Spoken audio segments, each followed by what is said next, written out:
Guys, it's time we need to talk about Gabbie Hanna again, also known as one of the most insufferable content creators on the planet. She apparently took a break from social media, but she is back on TikTok in full force, and it's just so plain to see at this point that she is somebody that just needs to stop being online as often as she is. In fact, as hard as it would be, try to get off social media for the rest of your life, Gabby, because there's just so much going on in this video that we're going to get into, from religious and spiritual psychosis to bringing up past beef that she's had with other content creators that have been irrelevant for years now. All of it just does not make any sense, and we're here to unravel it all. Make sure you watch until the end of this video and leave a like, comment, subscribe, hit the bell. All that stuff helps out the channel more than you realize. Without any further ado, let's get right on into it, shall we? And we're gonna start things off with a perfectly normal video that's gonna make you feel like she's in a really good headspace. If you're a follower of Jesus but don't feel comfortable calling yourself a Christian because of what the church has become in culture, this poem is for you. I am not a Christian.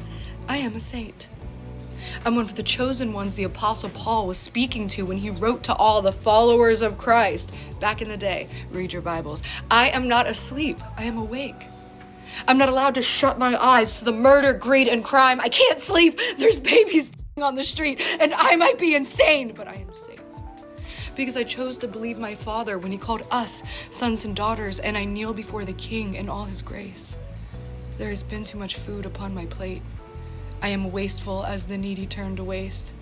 I am gluttonous and prideful, binging but never feeling full, but Jesus was still lying in wait.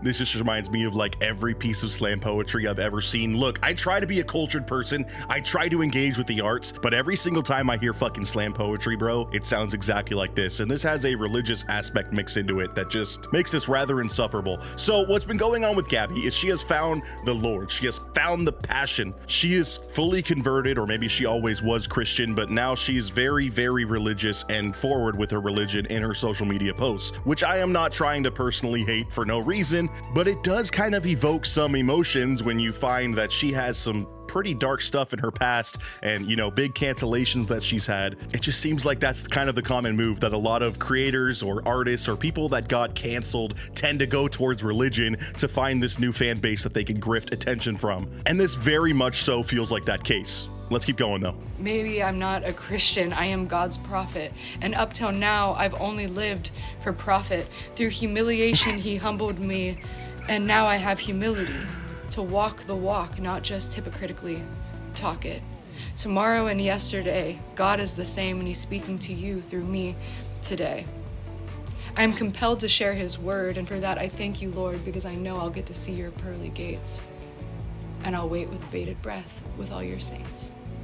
Amen. So that was a lot, but that was kind of a peek into what her social media content has been. I would say it's about 50% religion and 50% her bringing up incredibly ancient beefs. I mean, seriously, that meme of the guy blowing dust off of that old book, that is pretty much what her entire existence is at this point. In fact, it's gotten so bad that most of her comment section is just hating on her. You have a few religious people that are super hyped that she's joined their bandwagon, but for the most part, you got people like saying, I miss when you stopped posting, and you just be bored, huh?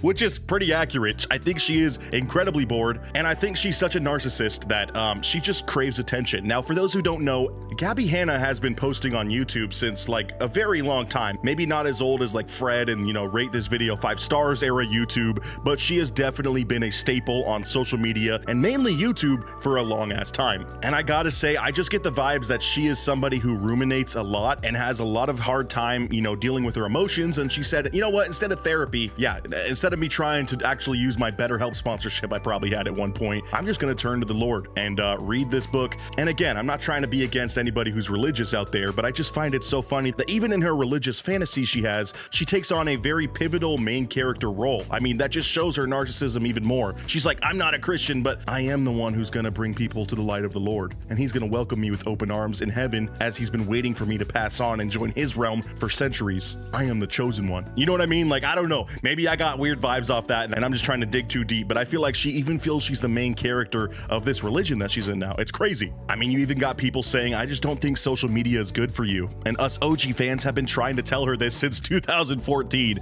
to which she has a very, very, narcissistic response. But I don't know you and you don't know me and we don't have the same life. Why would I take your advice? No offense. I love you. I love that she's at least trying to be nice to that hater. I will say she is taken on a little less of a harsh tone when responding to critics, at least for the most part. But anyways, let's keep going. So I was about to do my little workout and this comment popped into my head that I see every once in a while. It's like, what is this canceled creator to Christian pipeline? What is this mental health crisis to Christian pipeline? Okay, if somebody goes through something crazy, especially publicly, you see that they're struggling. You see they're going down a dark path. You see that it seems really like those feet out of here, bro. And then they come back. They're happy, they're thriving, they're creating, they're healthy, and they're with Jesus, and they're talking about it. And then everybody is like, not everybody, but the specific people who are like, what's with the pipeline? Like, why does this always happen? May this miss me? If time and time and time and time again, you see people go through the absolute worst and come back glowing, and they say it's Jesus, believe them. It's evidence. It's literally data.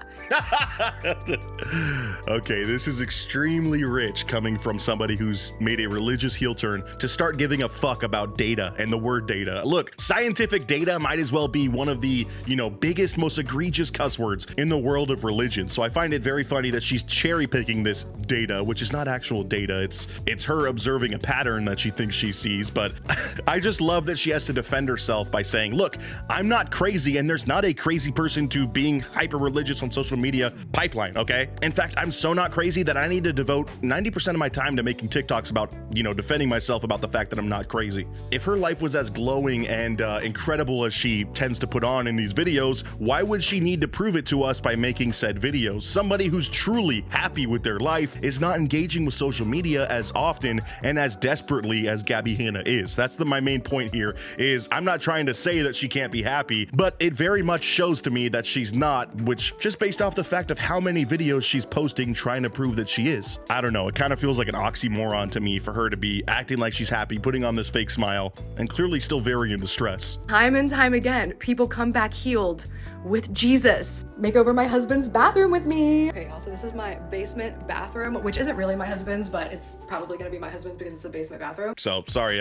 we just jumped right into the next TikTok where she's talking about her husband, who I also get extremely weird vibes from. Apparently she met this guy, and this is a pretty mundane TikTok. It's kind of like rage bait to me because I feel like she knows what she's about to show us is god awful. Oops, sorry, I shouldn't have said that. But she says one very strange thing in this TikTok that I want to go over, which shows that she's also in a relationship with somebody who is very disconnected from reality, which to me is a glaring red flag to be, with somebody like Gabby, who has had multiple mental breakdowns on the internet in her, stint as being a content creator. That's just not a good sign. Right above his throne. The goal is to only use leftover paint and to not buy anything new. I have a lot of this blue paint left, a little bit of this magenta paint left, and a lot of this shade of gray. My husband is gonna be the president of the United States, so it's an American themed bathroom. We have a little America rug, and then I have a couple love letters and art that I've made him. So yeah, that was the part that really just threw me for a loop. All the comments were like, what did she just say about her husband? So apparently her husband's gonna be the president of the United States. This is news to us, obviously, out there. I didn't even know he was on the ballot. First, I'm gonna use some of this leftover magenta to create some stripes here. It's gonna give the vibe of American flag without being too direct. You know what I mean? This part is fun because I don't even know what it's gonna look like, and we're gonna find out together. Let's see what it looks like. Oh. Ta-da! Here is the finished bathroom. I was able to get this done in one day. One day. I literally can't believe it. This wall is the gray and the teal mixed together to create this sort of like aqua. I didn't want it to be directly red, white, and blue, so this is the magenta and like a softer, more muted teal. We have some artwork back here. We have a little love letter here. Isn't that so cute? And then we have another little love letter here. We got a little art over here. And again, I'm not trying to, take away from the merit of her art, but holy shit, does this look just like insane person ramblings done with a cute font. I don't know. Everything about everything about Gabbie Hanna is just pointing me in the direction of her still being in some sort of, I don't know, distress mentally. I wouldn't say psychosis fully, but she just seems manic all the time. Like she's in this permanent state of being fried mentally from social media and from all this activity and attention. I just think that it would be so good for her to fuck off from the internet for the rest of time. I think it would help her tremendously, but she seems to be addicted to the validation. Even if it's negative attention, she loves it. I know that's such a random thing, but it's just so perfect. Like this shit work out of the middle. I'm gonna smooth these out entirely. I intentionally didn't put the tape down all the way, but I did get kind of messy with the blue paint, and this could use another coat in some spots, but I was afraid of. And I love the cope of like, yeah, I meant to like not put the tape down very good. It kind of gave it like this cool grungy feel, so that was on purpose that it looks really shitty. But now we're gonna get into the side of things where she just will not stop talking about people like Trisha Paytas and other people who have hated on her in the past, that have a history with her in the past, that on their end have long forgotten about the beef. I'm sure they've gone on and had successful careers. Trisha Paytas surprisingly has kind of locked into becoming a mom and really set some boundaries with her usage of the internet, and it seems like it's paying off pretty well. So Gabby, take a fucking hint, please. But let's see her incessant need to bring up these old beefs while constantly saying, I'm not trying to bring up the beefs, I'm not trying to bring up bad energy, while making 9-minute videos on TikTok. Yes, I'm gonna be cutting through a lot of these. They're very long, talking about this old beef like anybody cares or any of it's still relevant. It's hilarious to me. Okay, Robbie said that I can make one more video and then I should read and pray. I don't ask his permission, I ask his advice. Obviously, I've been telling my story and people have been bringing up the idea of forgive and forget. And please let me tell you and let it be clear. I have done nothing but try to forget. I've stayed offline for a year. I'm still a topic of conversation. I'm being harassed for trying to create programs at my local YMCA. I'm being literally publicly humiliated for doing something humble and generous, right? Okay. I come back positive and bright, and then as soon as I open up TikTok, I don't even have to scroll. As soon as I open up TikTok, guys, Gabbie Hanna's showing signs of psychosis again. And every retelling of every situation in her life, she is brought up to be the victim. You know, the noble person who's like a martyr for whatever cause she's trying to talk shit about. It's crazy to me that she's able to frame everything in such a victim mentality way. And I kind of hate that term because I feel like, you know, the wrong type of people use it to explain actual victims' problems away. But she is not a victim in this situation nearly as badly as you'd think. So much of this beef was two-sided, and a lot of it is her saying Trisha Paytas made up these rumors that I'm like obsessive and crazy. It's not true, says the person still making obsessive and crazy videos about the subject years after this shit went down. Like, you're really not helping your cause here. And just like hateful videos. I get served hateful videos of me all the time. So now that Rice Gum can assault me at a party and get away with it, get away with making video after video, song after song. Rice Gum? You can just call me anything. So let's call her first. Trisha, delusional, stalker, mean girl, do not trust her, right? Liar, do not trust Gabbie Hanna, she lies. And then just a few days later, Jessie smiles. And she apparently said something to me. What did she even say, She's so guys? mad. You could tell she's seething behind the smile. Apologize to Jessie for what? I've been held at gunpoint by Jessie and then her audience to apologize. So hyperbolic. For what? But I always do. I always find a way to be like, you know what? I can see where you were hurt. And I'm sorry. Because if I say the wrong thing, or if I get too successful again, that's the thing. If I get too successful again, they won't be able to handle it. Trish is fine. Listen, I also just want to say, they're planning about it. They're scheming about it. It's crazy. It's actually crazy. And it's my testimony. Do you see this spiral, the OCD rumination? It's worse too because I have ADHD and CPTSD. I had CPTSD before this. Now I'm like surprised I'm standing. If your CPTSD has gotten so bad as a result of your engaging with people online that you're surprised you're still standing and alive, you need to get off the internet. Like, seriously. Also, more of her framing every single situation as if she is this valiant, you know, ambivalent person, and it's just not the case. She spins everything to make it in her favor, and it just seems to me like the girl who cried wolf. I find this all so hilarious, but also so sad. Like, truly, deep down, I just want her to be okay, and she's not going to be okay if she keeps interacting with the internet like she does. She's clearly just prone to posting every single thought that goes on in her head, which there's a lot of them, and they change by the hour, it seems, to social media, and she needs to stop that. And actually thriving, TBH, but I wasn't for a very, very long time. I did want to include this clip because she, of course, had beef with Ethan Klein as well, where somebody said, "Did you see the H3 podcast? What were your thoughts on the last part if you watched?" To which she actually, surprisingly for once, had an incredibly based reply.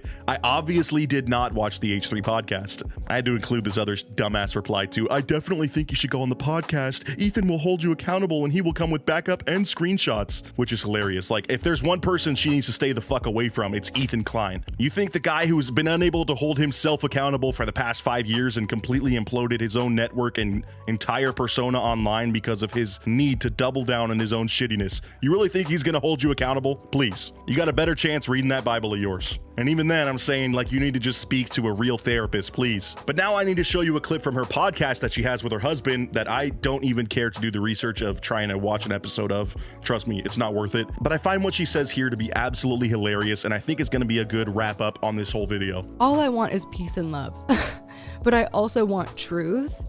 And the truth is, this all started with Trisha Paytas, and I just need to say it all out so that there's an account and a record of my side. I feel like I can't do anything unless I address this massive elephant in every single room I walk into. I'm a human being just like an adult, right? Like trying to live life, trying to function in society, volunteer, serve churches and communities, and I'm literally being rejected, and you being married to me, like being rejected from service opportunities and just like being literally just triggered every day. Yeah, I find this comment to be extremely poignant about what you just saw. I don't want drama. Then proceeds to make an entire podcast talking about drama. Like, even the performative ass art of her having a thought bubble of a smiley face while she's clearly not happy is just so funny and perfectly explains what's wrong with Gabby. I think what she needs to wrestle with is the concept that, you know, people are going to wrong you in your life. And if you try to demand having resolution to every single situation like that, you're going to be left with nothing but resent, sadness, anger, all the bad stuff that you're trying to get away from with your religion. That peace is never going to come to you if you truly expect that everything is going to be resolved the way you want it to resolve. Sometimes people just fuck off and forget about you, like Trisha Paytas clearly has, and you need to accept it. So